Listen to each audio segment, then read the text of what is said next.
You are repairing a fence post at the edge of your farm when the world first tells you something is wrong.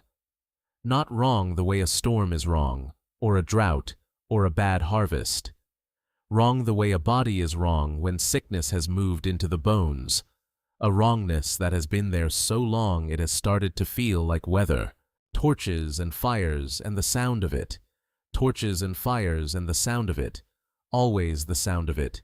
A noise that never fully stops even at this hour, even from this distance. You have lived at the edge of that noise your whole life. You have tried to speak against what makes it. Nobody listened. Your name is Noah. You have 3 sons and a wife the record never bothers to name, which is its own kind of violence. You have a farm that produces enough. You have calloused hands and the smell of animal feed under your fingernails and a life that is, by every visible measure, sufficient. What you also have, though you have no name for it yet, is the particular loneliness of a man who sees clearly in a world that has decided clarity is an inconvenience. That night, it happens. There is no fire, no angel, no pillar of anything. There is only a certainty so total and so sudden it reorganizes every thought you have ever had, the way an earthquake reorganizes a room. Everything still present, but nothing where it was. The instruction is specific. 300 cubits long, 50 wide, 30 high. Gopher wood. Pitch inside and out, applied in layers. 3 decks, 1 window, 1 door. Every living creature, 2 of each kind, 7 pairs of the clean. You will save your family. You will save the animals. Everything else, the voice does not discuss. You do not argue. You do not ask for confirmation. According to everything the record says about this moment, you simply begin. And somewhere underneath the obedience, in a place you will not examine for a long time, there is something that feels almost like relief. The timber comes from the highlands, cypress most likely, trees old enough that their trunks are wider than your arm span. Your sons work beside you in the felling. Shem works with the conviction of a man who believes his father completely. Japheth works because he loves you, and that has always been enough. Ham works, but his eyes ask questions his mouth is still too respectful to voice. The pitch goes on in layers, hot and black and thick, with a smell that burns into everything it touches. Your clothes carry it. Your skin carries it. Your wife's hair carries it when she brings water at midday, and she does not complain, but you watch her register it, the permanence of it, the way a smell that doesn't leave is a kind of declaration. The neighbors know what you are building within the first week. A structure 300 cubits long cannot be hidden behind intention. At first, they think it is a granary, some ambitious storage project, and they leave you to your eccentricity.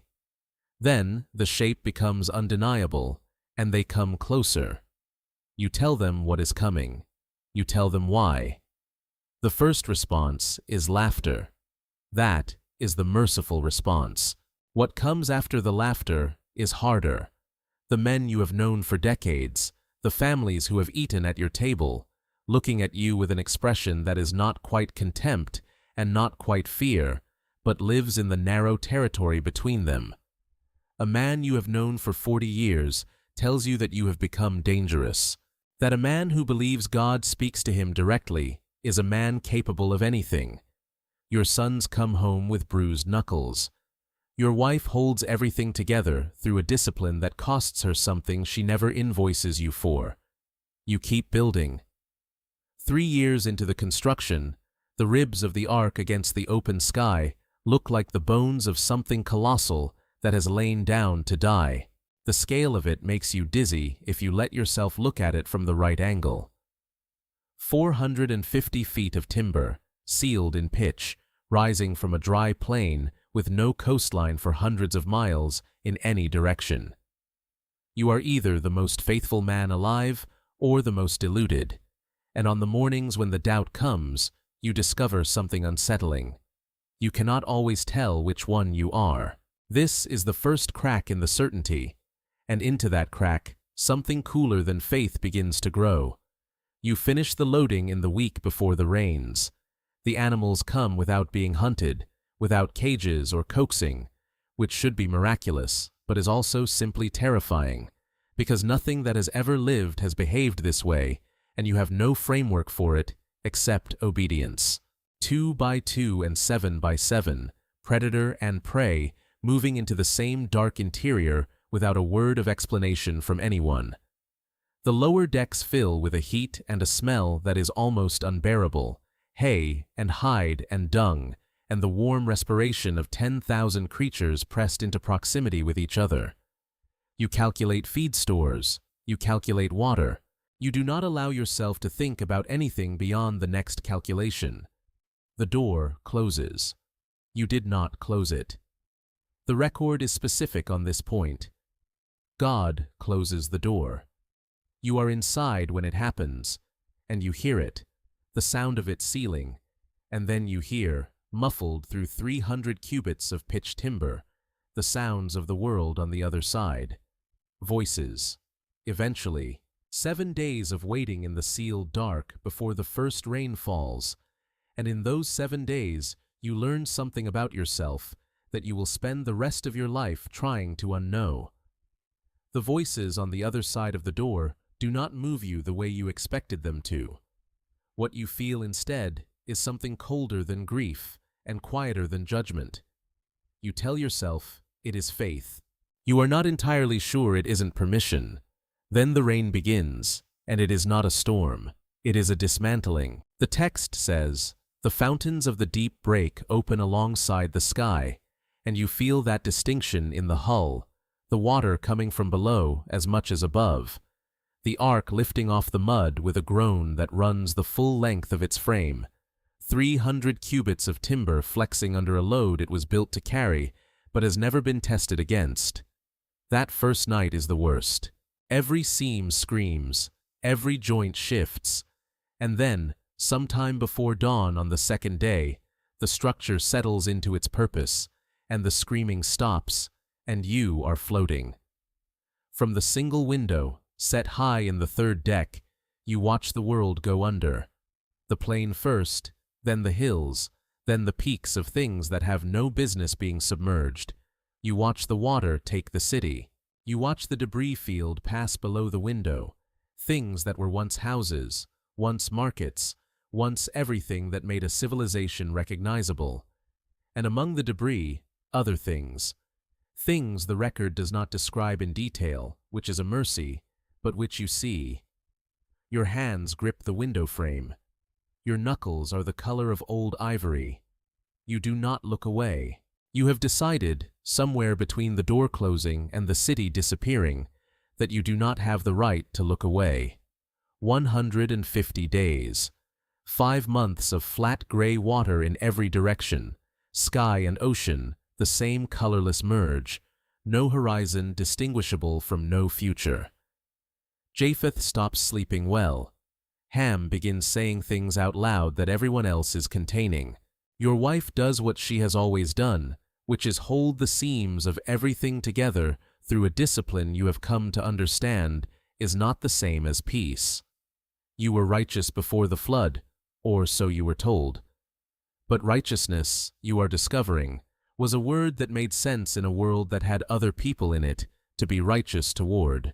Out here, righteous just means you are the one who is still alive. The raven goes out first and does not return. Then, the dove, which comes back with nothing. A week later, an olive branch, still green, in its beak, the smallest possible confirmation that something somewhere survived what you survived. You hold the branch in your hand for a long time. It is soft. It smells like leaves and rain and a world trying to start again. You put it down carefully, the way you put down something fragile, and go back to work. The waters take months to recede. The ark grounds in the mountains of Ararat with a shudder that wakes everyone, man and animal alike, and then you wait. Because God has not yet said to leave, Another 57 days on a beached vessel while the earth dries underneath you, and the discipline of waiting when the danger has passed turns out to be its own variety of suffering. When the word finally comes, you open the door yourself this time. You step onto dry ground and the sun hits your face, and the animals pour around you in all directions, alive and loud, and completely indifferent to what they cost. Your sons' wives are laughing. Your sons are laughing.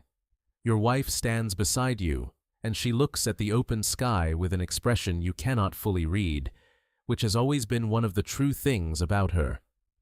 Your first act on dry ground is to build an altar and offer burnt offerings. The clean animals, some of them, the ones you spent a year keeping alive. The smoke rises straight up into windless air. The record says God smells the offering and is pleased. You do not know how to hold that your gratitude requires a cost. That worship, at its root, involves giving back something you were trusted with. The smoke and the blue sky above it, and under your feet, solid ground for the first time in a year, and underneath the gratitude something else you cannot name. The covenant comes with a rainbow. God sets it in the clouds as a sign that the waters will never again become a flood to destroy all life. It is the most beautiful thing you have ever seen. It arcs over the empty plain in colors so precise they seem intentional, which of course they are. You will see it every time it rains for the rest of your life. It will remind you of the promise. It will also always, underneath the promise, remind you of what the promise replaced. You plant a vineyard.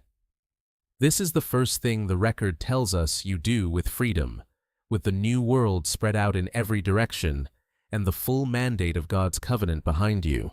You plant the vineyard, and you make wine from it, and you drink until the world goes soft at the edges, and you are lying in your tent in the dark. And something happens in that tent, some violation between Ham and his father, that the text records without fully describing, with a deliberate vagueness that scholars have argued over for 3,000 years. What the record is not vague about is what comes next. You wake and you curse. Not the man who wronged you, his son. You curse Canaan, Ham's child, a child who did nothing, into generations of servitude.